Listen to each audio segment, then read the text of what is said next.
Polls out to gauge how people feel about Hillary Clinton after the Democratic National Convention. But since it's been than a week, a slew of polls came out in the last week over Donald Trump and the Republican National Convention. Here to help us break down the polls, polling expert John Johnson with Edgeworth Economics and the author of the book, Everydata. There have been dozens of polls in the last week, and we'll expect another dozen or so coming up now that both conventions are over. First thing, just sort of in terms of setting the stage, it's a little bit when you're sort of through one convention but not both of them. That's a little bit like sort of trying to judge the state of the race, at halftime of a football game, or leaving dinner after you've only had the appetizers and the salad, right? You need both to occur to really know if there's a bigger change in the state of the race. That said, there has been a lot of activity.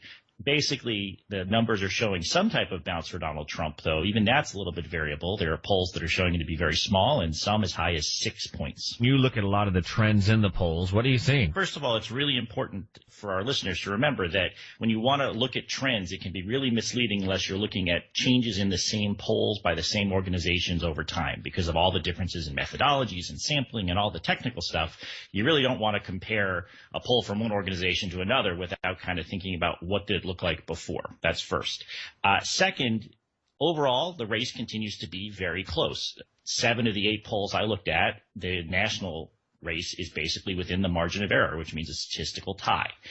What we're really going to want to watch for are the state polls coming up, because that's, again, where the race is ultimately decided by the Electoral College. There's only really been one major state poll in a battleground state, that was Pennsylvania, which still shows Clinton up, although even the timing is not quite fully after the convention. So when you're looking at the numbers, what we really want to look at is polls that have been taken after both conventions are over. And you said some of the polls showed a bump for Donald Trump. Where is that bump coming from? There's sort of 2 key demographics that seems to be driven by.